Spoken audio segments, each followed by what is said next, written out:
Hello, this is Dr. Adam J. Bach. In this audio presentation, we'll wrap up our conversation about the lean startup.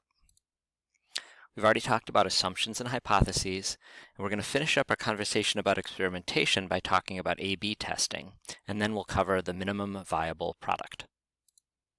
So A/B or split testing is the opportunity to run multiple variations to test for best responses. And there are many companies who do this all the time. And you may not even realize that they're happening because you only see one version of the test that's going on. That's why they're called A/B testing. Facebook, Google Ads, all sorts of online, the major online sites are using these constantly to test to see which version of visuals or graphics or audio or fonts or colors generates the response that they're looking for. So we're going to take a quick look at the Obama 2008 online campaign.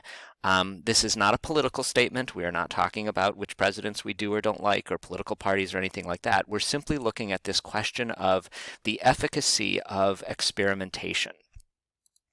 So in 2008, as Barack Obama's campaign was moving to more and more online recruiting and solicitation of donations and voter engagement, they began testing more and more options. And at one point, they had 24 different options available across the website. So depending on circumstances, you would go to the website and you would see one of these 24 options. So there is the different media that would be shown here, and then the button they would hope that you would click. And so there were 4 different buttons: join us now, learn more, sign up now, or sign up. And there were different videos. There was the original one, an image of Obama's family, an image associated with change. There was then links to 3 videos instead. So they tested all of these, and the results were really quite interesting. As you can see, the Learn More button generated significantly higher response rates than the others did.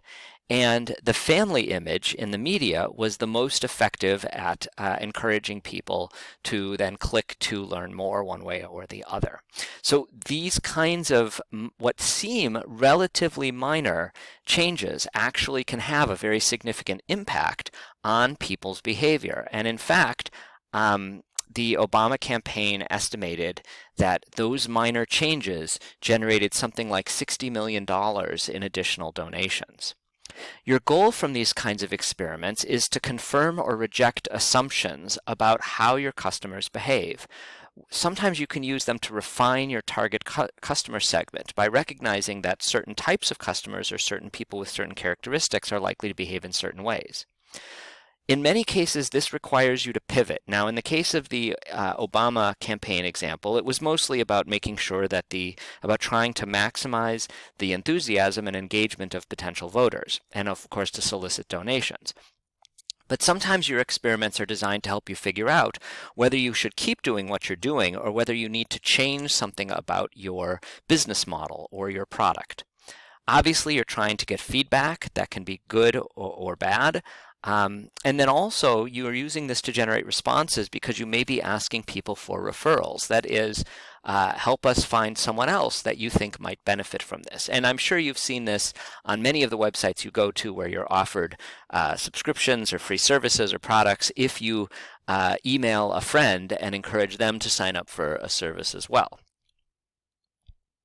So now that you have learned a ton about lean startup thinking, about assumptions and hypotheses, about experimentation and what that experimentation could accomplish, I'd like you to do one last Canvas activity for this topic, which is what one thing would you do differently if you had to start the t-shirt project all over again? And in this particular case, I'm asking you to put aside the current situation in spring of 2020 with COVID-19, because obviously some groups would choose to do a t-shirt that wasn't associated with an event, and so on and so forth. But I want you to put that specific element of it aside and think more about the process.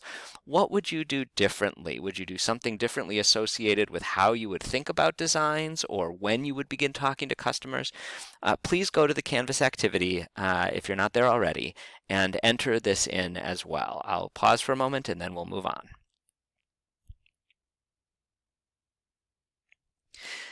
We now want to talk about the minimum viable product. This is really the core of the entire Lean Startup framework. It's the idea that your minimum viable product is the simplest or easiest version of your product that can actually generate sales. And I love this image, which I just found online, of the concept of the MVP. The idea that very often when entrepreneurs start, they have this initial vision. Everything, we're going to provide the greatest and best with every possible feature that can serve every possible customer, and so on and so forth. And it's a lovely vision, and it's good to have that vision. But a better way to start is by going after a minimum viable product that will actually cause customers to pay you for what it is you're selling. And so from that initial vision, we scale back to the minimum viable product here, perhaps the plain glazed donut, which actually allows us to begin to generate sales because we can put this in front of customers very, very quickly and consistently. And then we can find out from them what else would they pay for. And so then we, for example, sell a few of these and say, what else would you like on this?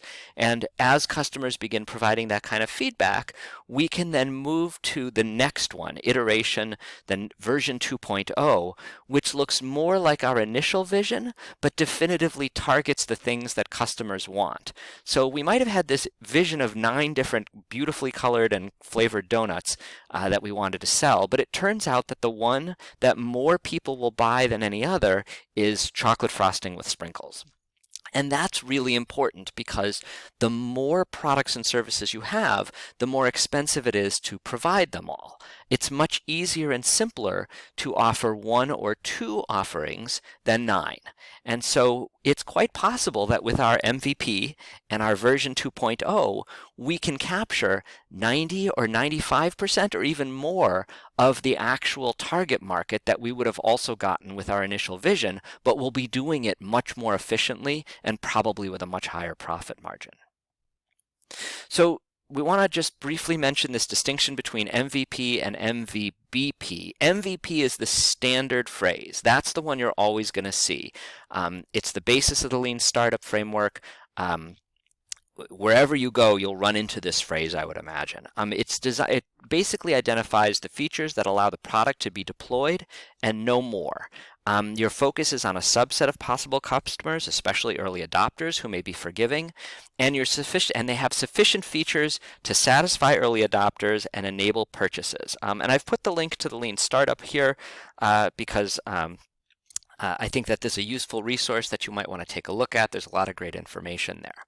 Now, disciplined entrepreneurship talks about the MVBP, this minimum viable business product.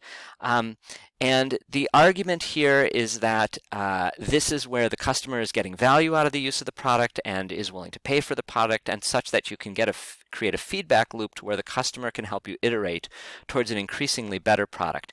The argument here is that the distinction is between a product that you can sell and get feedback on, which is the MVP, and a product that in theory could sustain your business, the MVBP. And I appreciate that disciplined entrepreneurship identifies this distinction, and I'd like you to sort of be aware of it. But do please note that although it's a wonderful textbook and has many brilliant insights, this idea of the MVBP has not really caught on, and you're unlikely to see it out in sort of real entrepreneurship practice. So good to be aware of, but recognize that the MVP is sort of the standard terminology that's used right now. It's worth noting this distinction about early adopters and being aware of the challenge that you can unintentionally create for yourself. I think I've mentioned this before, either in a prior audio presentation or in the class, but Crossing the Chasm by Jeffrey Moore is a fantastic book talking about why some technologies and products and services are adopted faster than others. And the idea here is that your MVP might appeal to your innovators and early adopters because they're prepared to try something new or they're simply willing to take a risk. But you have to be cautious because You can't market to the majority of customers the same way you would market to those early innovators and early adopters. And so Moore identified this chasm between that early part of the market and what the rest of the market is really looking for. And if entrepreneurs fail to recognize the distinction, early adopters and innovators are looking for things that are leading edge or exciting. They're enthusiastic. The early and late majority are focused on benefit cost. And so if you try to market to those benefit cost purchasers based on enthusiasm and sizzle and so on, it's quite likely that that will fail. And Moore suggests that many entrepreneurs fail to cross this chasm because they think that they can market to the majority the same way that they marketed to those innovators and early adopters. So this again brings us back to this question of your target customers and who and why they make purchases. It's really important to recognize that some of the people that you might talk to or approach early on might not be indicative of the rest of the market, and you want to be careful about designing products or services for extremely small niches. Groups of customers who sound enthusiastic, but in fact are not overall representative of your long-term market majority. In the end, there's no substitute for getting the product in front of the customer to see whether or not it sells. The phrase that's often used is, does the dog eat the dog food, right? And if you imagine this scenario is somewhat representative of the reality. Like we might have all these ideas about why dogs might like a certain type of dog food or certain flavors that we think would be attractive to them and the consistency of the dog food and so on and so forth.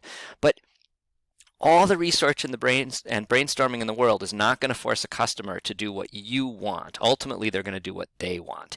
And there's no way to finalize your knowledge about that without actually putting the dog food in the bowl and putting it in front of the dog and seeing what happens. I want to provide you with a couple of additional resources in terms of mechanisms for getting the kind of information that you might need from customers, as well as some startup resources from Steve Blank's site. Steve Blank, one of the people who really popularized the idea of the lean startup after it was developed by Eric Ries. Along with the leanstartup.com, this is another wonderful set of resources that you may find useful as you're thinking about the lean startup and entrepreneurship in general. So that concludes our conversation about the Lean Startup. There's obviously a lot of additional information via Canvas, and I hope this gives you some thoughts about this completely novel approach to thinking about entrepreneurship that really distinguishes it from traditional management.